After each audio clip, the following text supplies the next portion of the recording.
இல்ல எங்கிருந்தா அது சிரிப்பு தான் வருது எனக்கு இல்லையா. அதாவது அவரை பொறுத்தவரை வந்து அண்ணன் செங்கோட்டையன் பொறுத்தவரை நான் வந்து பெரிதும் மதிக்கக்கூடியவர். எனவே அவர் ஒரு முடிவெடுத்து தாவேக்காவில் சேர்ந்திருக்கின்றார். ஏன்னா ஒரு கருத்து தான் சொல்ல முடியும், எங்கிருந்தாலும் வாழ்க, எங்கிருந்தாலும் வாழ்க. அதை வந்து உடனே இந்த யூடியூப்லேயும் இந்த இது சமூக ஊடகங்கள்லையும் ஒரு செய்தி செங்கோட்டையன் நடத்துது ஜெயக்குமாரும் போறாருன்னு. ஜெயக்குமாரை பொறுத்தவரை ஒரே கட்சி தான், நேற்று இன்று நாளை, நேற்று இன்று நாளை.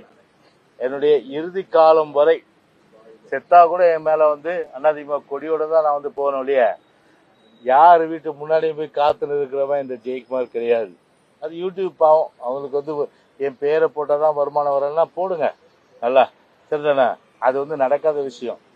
ஆனால் பொதுவாகவே என்னுடைய மனநிலை எப்படின்னா, புலிக்கு வாழா இருக்கலாம், புலிக்கு வாழா இருக்கலாம். புலின்றது அனைத்து இந்திய அண்ணா திராவிட முன்னேற்ற கழகம். ஆனால் எலிக்கு தலையா இருக்கக்கூடாது, எலிக்கு தலையா இருக்கக்கூடாது. எலின்னு யார் யாரும் சொல்றதுன்னு தெரிஞ்சுங்க, எந்தெந்த கட்சிகள்ல இல்லையா. அது நீங்களும் உங்க யூகத்துக்கு விட்டுற. அதுல எலிக்கு தலையா இருக்கக்கூடாது, புலிக்கு வாழா இருக்கலாம். அதனால புலிக்கு வாழா இருப்பது தான் வாழ்நாள்ல நான் பெருமையா கருதுறேன். எலிக்கு தலையா இருந்து பிரயோஜனம் கிடையாது. அதனால அது நடக்காத விஷயம். வாழ்நாள் முழுவதும் நேற்றும் சரி இன்னும் நாளைக்கு சரி ஒரே இயக்கம், புரட்சி தலைவர் புரட்சி தலைவி அம்மா அவர்கள் கண்டெடுத்து உருவாக்கிய இந்த மாபெரும் இயக்கத்துல இருப்பதை தான் நான் வாழ்நாள்ல பெருமை. எவ்வளவு பெரிய பெருமை நமக்கு கட்சி கொடுத்துருக்கு. யாருக்காவது கிடைச்சிருக்குமா அந்த பெருமை சொல்லுங்க. ஸ்பீக்கர் அரியாசனம், அதுக்கப்புறம் நிதி அமைச்சர், அப்புறம் வந்து law, IT, EB, forest, animal husbandry, fisheries, dairy development, backward class, minority welfare, ex servicemen welfare, இப்படி 15க்கு மேற்பட்ட துறைகள். கட்சியில பார்த்தீங்கன்னா தலைமை செயலாளர், 3 தடவை மாவட்ட செயலாளர், அது பிறகு அனைத்துலக எம்ஜிஆர் மன்ற செயலாளர், மாணவரணி செயலாளர், மீனவ பிரிவு செயலாளர், இப்படி கட்சி போஸ்டிங்கே பார்த்தா அதான். இந்த பெருமை வந்து எவ்வளவு பெரிய பெருமைகள் இதெல்லாம்.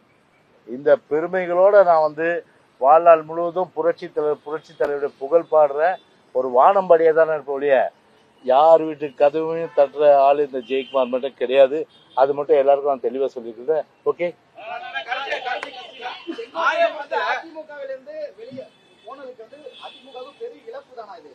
இல்லைங்க, இது மிகப்பெரிய இயக்கங்க.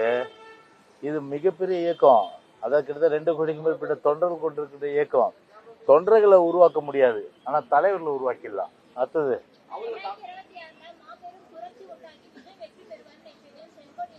யாரு?